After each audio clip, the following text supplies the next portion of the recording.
I was looking through my illustrations for 2024 and noticed that I did not draw any characters. And if I did draw characters, it was usually either fan art, a draw this in your style, or the composition was so far zoomed in that you couldn't actually see the character. So for 2025, I would like to change that. I am determined to learn character design and create my own characters. My name is Megan, and I am the illustrator behind Illustyro Studio, and today I wanted to talk about my 2025 goal to learn character design.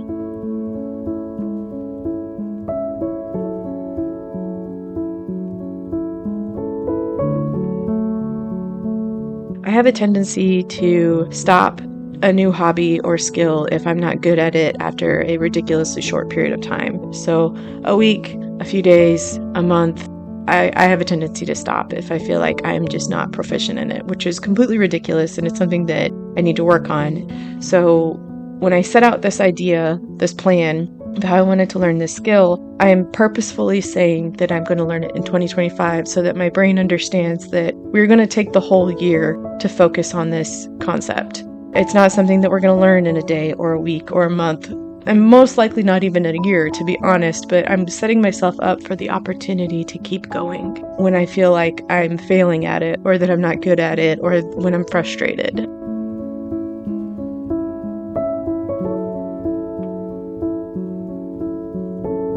By giving myself a year, I'm giving myself the time and telling myself that it is going to take me a while to learn it. And hopefully by the end of this year, I will be better at it than I am now. That is my goal. And that is the only goal of 2025 that I really have.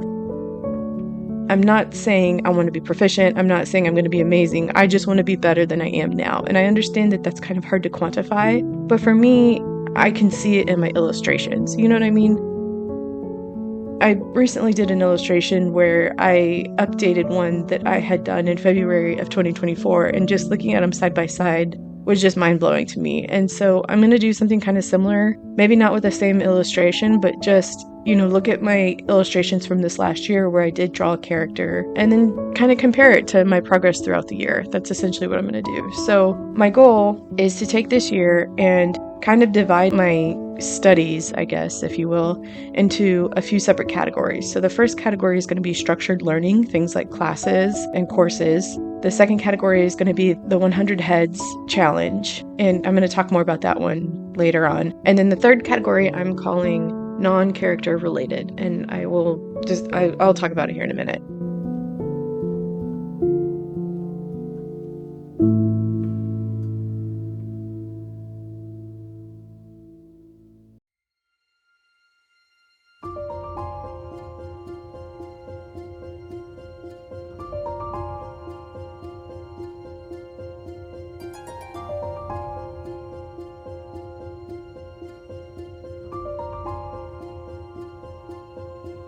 For this first category, my structured learning, I like to take Schoolism courses. I have too many subscriptions, to be honest, but I have kind of hunted and dug around for classes that suit what it is that I'm trying to do and that appeal to me, obviously. So Schoolism had a sale over Christmas and into the new year. I picked out 3 classes. The first class is character design and costuming for games. The second class is just a Procreate class, and then the third class is called Deconstructed Drawing People. And my goal with these is to really take my time and just dig into them. Each of them is like 8 or 9 weeks, and so I'm just starting with these 3, and I'm just gonna really dig into all the information that's there because the teachers they're really knowledgeable teachers.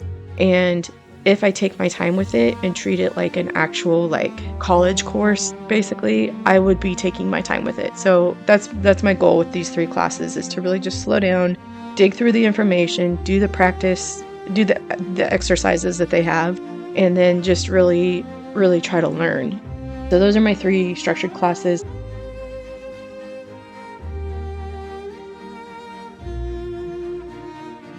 Editing Megan here. I just wanted to caveat that I understand that not everybody's in a place where they can buy classes and courses and things like that, and that's completely okay. There are so many resources on YouTube. There's so many resources out there to learn from. I just purchased these Schoolism classes because they fit exactly what I was looking for, and they sounded like something that would help me. But that being said, I am not sponsored by them or anything like that. This is in no way like a huge push to go out and buy these classes. I bought these three because they sounded right up my alley. They were what I was looking for. They were character related, but they also had more value to them. Like, it wasn't just based on characters. There was multiple things in these classes that you could learn. So that was my reason for purchasing these ones. There was a lot of classes. There's a lot of different things out there that you can do. But I really like the Schoolism classes because they are a bit longer and they're a bit more robust. That was my reasoning behind purchasing those. So I just wanted to add that in there and just say, like, this is in no way saying you have to go out and buy something to be able to learn character design, because I don't believe that's true either. Like, there's many different routes that you can take to learn it. And this is just the route that I have chosen.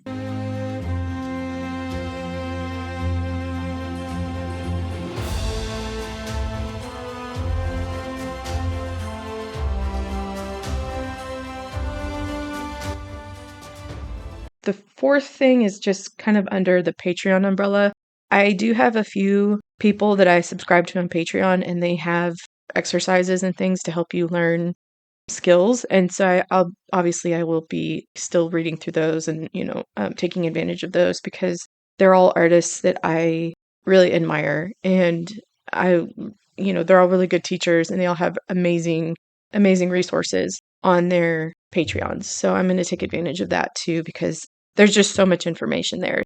My goal in terms of learning is to not buy any more courses until I'm done with my 3 Schoolism courses, and I feel like I'm in a good spot with them, and then keep utilizing my Patreon benefits, because those are really awesome benefits, and that's what they're for.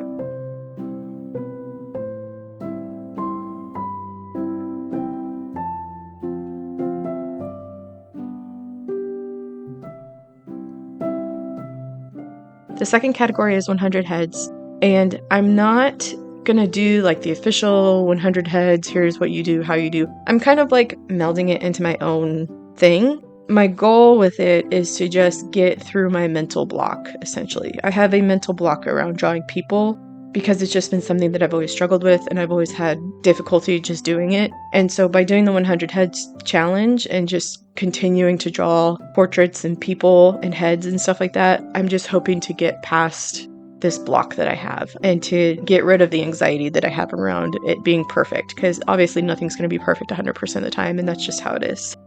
I'm kind of using this as an opportunity to do that. And then on top of that, I'm using this as an opportunity to also work on my ability to discern color and what I see every day. So what I mean by that is I'm not using a color picker on my reference images to try and get skin tones. Instead, I'm trying to go in and find tones that I think match, and then, balance them out with shadows and light and stuff like that.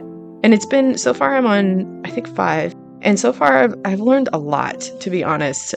So much about just color, shadows, and how colors interact with each other, and it's really crazy. So I'm excited to keep doing this for now, and I'm going to give myself a little bit longer with it. If I start to get bored with it, I might take a break from it. But for now, I'm enjoying it. I'm having fun, and it's kind of interesting because now whenever I watch a movie or a TV show or something like that, I'm like, who can I draw from this? But yeah, my favorite one so far has been Naomi from The Expanse, because that color, that blue light, it's just really crazy to see and to work with. And so I struggled a lot with that illustration, but I actually really enjoyed doing it. So when I picked out the illustration that I did a few days ago, I was kind of leaning more towards doing another person from The Expanse, just because that light is so interesting to me. So we'll see. I'm having fun with it, and it is helping me move past my anxiety, basically. And I know that, like, right now, my illustrations are closely resembling what's in the reference image. And I'm telling myself that that's okay, because it's a starting point, and I can't draw characters if I don't have the basics down. So that's kind of my thought process there, is that once I get used to drawing what I'm actually seeing, then I can start to stylize and start to make changes as I want to make changes and that suit my artistic mood. So for now, I'm just going to keep doing the reference image, keep testing my eye, and keep working with anatomy, colors, and the light and shadows in the images that I'm seeing.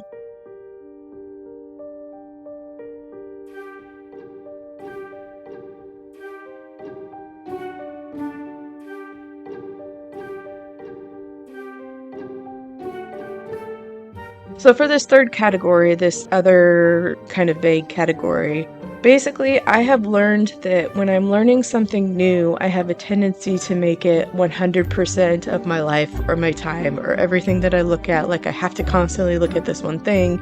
And what happens is that I get burned out, I get frustrated, and then I eventually stop doing it, and then I don't want to do it, and then it just creates this whole like negative patch of something. And so I don't want that to happen here. So what I'm doing is I'm giving myself an out.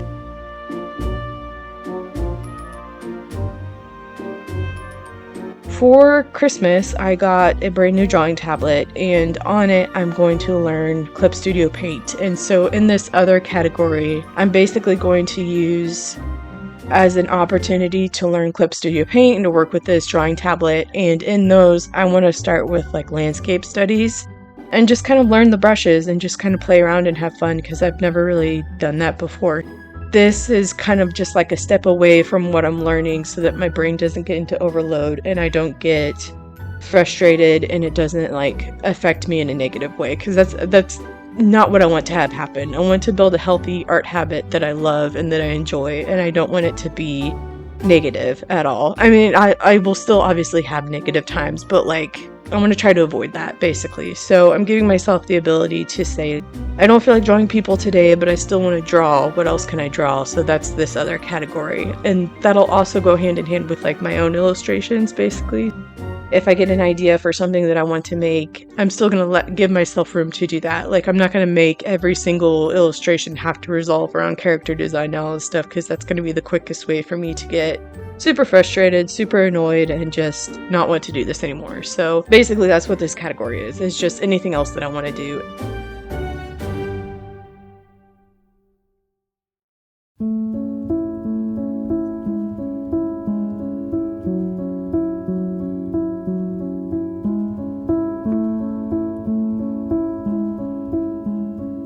I know it sounds silly to give myself a category for that, but basically what I'm doing is setting myself up for the ability to do what's best for me in the moment. And that's really what it comes down to, right? Because it's art. It's supposed to be fun, and it's supposed to be about creating and enjoying and just, observing life around you. And sometimes you do see scenes where there's no characters, and that's completely okay. So that's kind of where I'm at right now.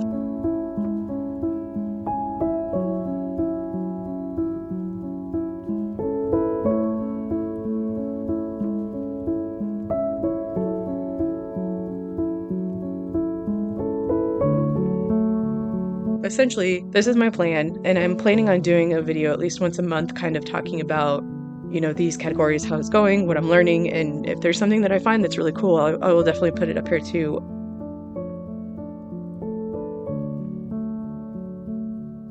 There are one or two other goals that I want to work on. There are kind of smaller goals.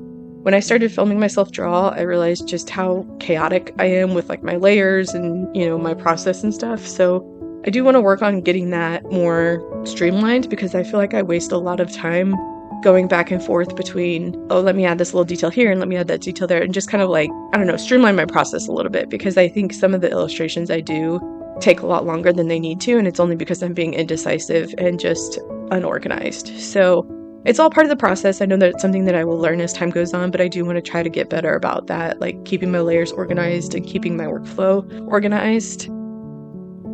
I do have another loose goal, and that's just to keep drawing frequently.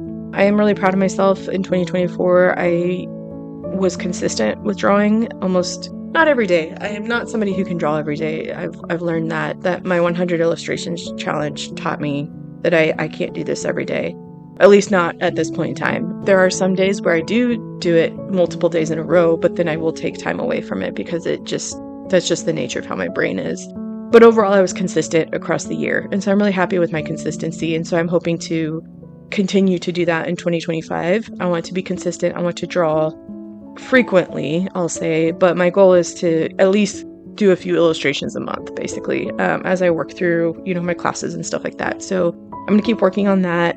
And then my other goal is here on YouTube. I want to make better videos. I want them to be higher quality and just show better stuff. So that is something that I'm going to also in 2025. Those are my goals for 2025. And I know that they're a little vague. I will admit they are a little vague, but I have structured them in a way that works for me. So that's kind of why they are the way they are. What are your goals for 2025? Do you have specific art goals? Do you have creative goals? Let me know.